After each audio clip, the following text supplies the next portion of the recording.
people are always like, what's more important, the story or the gameplay? And that's like a false question, because it's like, if your game is a truly great game, the gameplay is enforcing the story and the story is enforcing the gameplay, and both are so dependent on each other that you can't just say, well, get rid of this, right?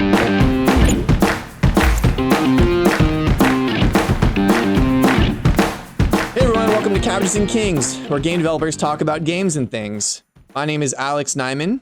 I've been a game developer in the industry for about 8 or 9 years now, and I'm joined today by a couple of my friends that I used to work with at Blizzard, and now we've kind of all gone our separate ways. So with me here is John Hodgson, another fellow game designer, and also joining me here today is Jeff Beaudoin, who's a gameplay programmer with us also at Blizzard. The game we're going to talk about today was a game called Frostpunk. So Frostpunk, if you're not aware, is sort of a society builder game, similar to things maybe like RimWorld or SimCity or things like that, though it's got kind of a different take on it, where you're trying to survive in this sort of post-apocalyptic, like the world is basically frozen over. There's another ice age coming, and you're just trying to get your people, keep them warm, keep them fed, and just kind of live, trying to survive. So, like I said, it's got kind of a different take, a much more sort of dark and narrative tone to it. Genre would you really kind of pin to Frostpunk, you think? Well, I think that this is a what we would call a survival game, right? Why is this one closer to a survival game and maybe, in your opinion, further from maybe a city builder game? Well, I think it's a couple of things, but first it's the thematics generally. Like, this is a very heavily thematic game in a way that something like Dwarf Fortress or RimWorld is not really. This game is much more couched in that experience of you are in charge of a society that is going to build the last city on Earth, and it needs to survive as long as it can. Yeah, I think it's interesting because it does have all the things that like a colony builder or like a city builder has. Yeah. Like, you do the same things that you would do in RimWorld, or some of the same things, or Dwarf Fortress or SimCity. But maybe sort of like John was saying, it's almost like if you look at Rust, like that's like a survival game, but it's first person shooter in terms of how you play. And I think Frostpunk is a survival game that is a colony builder in terms of how you play. Exactly. So maybe it's useful to think of it that way, as like they've taken the base genre and turned it into like what you're doing is more about survival, which to me makes it lean towards like away from colony building. And I mean, it necessarily is less intricate and complicated than even like SimCity or something like a simpler version of Dwarf Fortress or RimWorld would be. Maybe it's almost like survival almost isn't a genre in itself. And I actually think the term genre is games are not typically very friendly set one genre or another, right? In my experience, they typically have aspects of all different types, but it's almost like maybe what we're saying is that survival isn't a genre on its own. It's kind of like a filter or an aspect. The survival part, like a tutorial to how the game is supposed to operate, and then you just run with it. I think that's true in the case of like most colony builders. It's like definitely like a non-tutorialized tutorial. It's like essentially, if you don't do this, you're done. You'll die. Right. So like you have to learn it. And most of them don't do a good job of teaching you how to do it, but it's just like, this is like the bare minimum of entry. Like, if you can't make food and survive on night, then you cannot play this game, right? It's like and I think that's interesting because Frostpunk stretches that out by saying, yes, okay, you got some food, you got some wood, you got some coal, you're kind of going, but now here are more problems that end your game. And that's what makes it much more in the survival genre, as we would say. So if we were to say basically more narrative focus versus more sandbox mode, because that's kind of what we're sort of defining here with the two extreme spectrums of maybe what the sandbox modes lack is the more natural tutorials because you can do so many different things. It's literally a sandbox, right? You can go, whereas the narrative focused game like Frostpunk has much more narrative and scripted challenges and story beats, much more controlled story beats.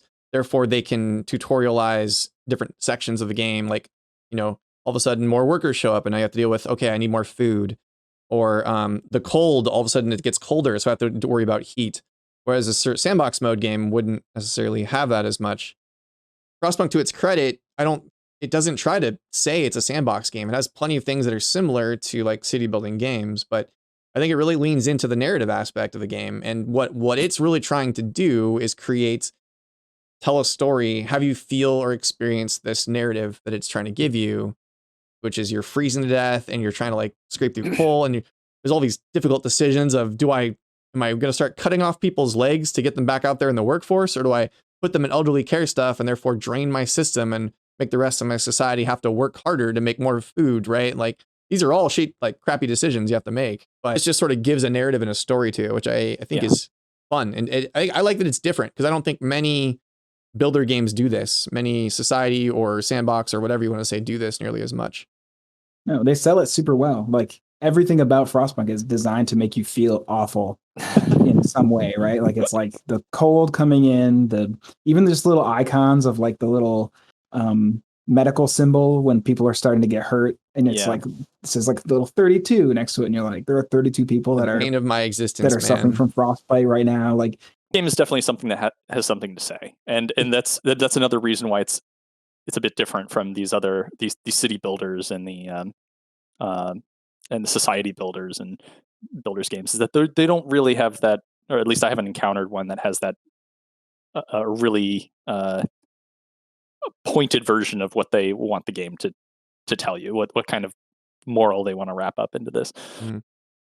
Speaks to the sandbox versus non-sandbox part of it, right? Like the story of Frostpunk is not about what you did as a player. It's about the society that eventually, regardless of your choices, became this, either faith-based or order-based totalitarian dystopia, of some kind. Yeah. So, versus, a sandbox game is more like even like SimCity or even Civilization or RimWorld, or like, what did you do? Like it's about what you did as a player and the choices you made and kind of what you were trying to accomplish, and if you accomplished it, and the trials along the way. Versus thematics tell you that you're a bad person, or like you've really had to struggle and you've had to make some tough decisions, and that's kind of turned you into a bit of an uncaring person when it comes to putting your city together. It seems like a lot of what Frostpunk is trying to like have commentary on is like, what is humanity at what cost, or like what do you have to do to keep your humanity, versus the literal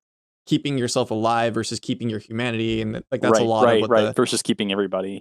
Keeping and I do think that the mechanics support that in a lot of places. Like you can you can turn on 24-hour shifts on one of your things, and that is just beneficial to you, but it means that people will be out in the cold longer potentially. It means discontent will rise. It means there's like more of a chance of the event that causes like, this worker got hurt or whatever. And I think some of those mechanics are very interesting, because you're like, that's not usually a trade-off you can make. Like in Colony Sims or SimCity or anything, like you don't control the characters. Like really, you kind of just say, do a thing, and they'll decide to do it or not. I first played this game, I thought I didn't like it because I was like, this fails as a colony sim to me, person who likes colony sims. I'm like, this is not a fun colony sim. There's not enough for me to do. There's not enough choices for me to make. But then once I took it as like a thematic strategy game that just happens to have colony sim elements, then I was like, okay, like now it's fun, because I can just kind of live in this world and go through this super well made, super well arted thing and experience the story without sort of worrying about the colony aspect of it, because that's just not what I was there for at that point. So it almost goes in like the concept of sometimes you have to throw out some of the traditional concepts of like game design for the sake of narrative, right? Maybe that's just a mistake on closed-minded person that's worked on a lot of like PvP based games or whatever, or not closed-minded, but just focus on what I we've worked on different games, right? So we've worked on different games, so we're but the goals are quite different. It's exactly. Like telling a story, sometimes you can sort of do a short sale of maybe long-term benefits, but it is like interesting. I was gonna say the classic problem of like people are always like, what's more important, the story or the gameplay? And that's like a false question, because it's like if your game is a truly great game, the gameplay is enforcing the story and the story is enforcing the gameplay, and both are so dependent on each other that you can't just say, well, get rid of this. Yeah. Right. Right. And I think the places where Frostpunk succeeds, they do that. And I think what I feel like I'm seeing in that final choice that gets rid of the hope. Like if hope was such an important mechanic that made the game fun, and then you click a button and it's gone for thematic reasons, then maybe that says something, but is not. It's hard to justify from a game perspective, I think. Yeah, it almost seems like maybe the real trade-off is not game mechanics versus story, but maybe the real, like, what I found is it's usually typically replayability versus story, right? Of like, am I going to tell you something really powerful once, and therefore maybe it's not as much fun to play it over and over again. I feel like because you don't have as much customization or player choice later. And in talking about story, I've had a few friends that are filmmakers, and they when they heard about what I do, they were almost jealous. So they've talked about how game design is like a storytelling medium is obviously growing, and just due to the quality of production of game design nowadays. But even just like the story, I don't just mean like a movie style story, but like we said with Frostpunk, of an experience, a feeling, like you come away with something from it. It's kind of an expanding thing, and it's almost interesting because I think that because you experience something like this, and I think it's funny, it's usually typically the negative stuff of like horror games or fear, survival, a lot of these types of things. Something that's foreign, I guess, that isn't everyday life, that you experience. That playing through it has a much more powerful, I've found, I come away with probably a much more powerful moment than were I to watch, it's like Snowpiercer might be a similar sort of a this is a very movie. Snowpiercer game. Yeah. Definitely. But I guess they all have their own upsides, right? But I found that there are certain things I take away from a gameplay experience of experiencing something that's trying to tell me a thematic story that I don't get from a movie, or because it's interactive media, because I'm there. Yeah, I do think like that's an interesting comparison, because I think like the story that Snowpiercer tells as a direct comparison, I think is brilliant, and that's an incredible movie. And it does, it's like a well-made movie that's super thematic and awesome. And I think in terms of that as a game, I don't think Frostpunk compares, even in terms of the story it's trying to tell you. It's thematically powerful and resonant, but like it doesn't succeed in the same way for me that Snowpiercer does. Yeah. And I think that's because it is too far in the spectrum towards telling you a story and not making the game about your story as a player. Oh, so you think that the best stories that you take away from things would be leveraging the fact of player choice and player control and player freedom, right? Because that's something a movie can't deliver. I think that it's easier to make a game that does that, because that's the unique thing games do. Mm-hmm. If the medium is the message, is kind of that old phrase, right? And that to me means that like that what you're doing is necessarily influenced by how you're doing it. And telling you a story about people living through this thing is like hard to do when it's not focused on what I as a player am doing in a game. It's hard to do. Versus in Snowpiercer, I'm not doing any of it. It's just Captain America doing it. And I feel like putting it on the line there is something that Frostpunk will always have over there in this sort of theoretical comparison. Or like I don't have any personal investment in how Snowpiercer ends, right? It's the movie is going to be what the movie is, and I'm going to have a good time watching it, and I'm going to give it a good think, and it is a fantastic movie. I agree with all that stuff, but Frostpunk in general will put that ball in your court and get you to think about it more personally. I didn't mean to say that it, like, I agree with you. I think that the narrative kind of like those like, across the board games have the problem of not, like, it's easier. That's what I mean by easier. It's easier to do the thing they're good at doing, right? And so the places where Frostpunk falls on for me is where it's not doing that, I guess. And I still think it's successful because it still makes me feel that cold, and makes me feel that like that I'm in this terrible situation. But it's just like kind of when they have this button at the end that takes away this mechanic, or have, you know, the end cutscene of the game is like, good job, you won, but at what cost, you terrible person. I'm kind of like, well, like I can dig. like, I totally. I agree with what you're saying too. I totally dig it, and you start to see it the more times you play it, that it's more of a veneer than an actual experience. If I stopped playing Frostpunk after the first mission, I'd be like, wow, that was a brilliant game. I had a great time.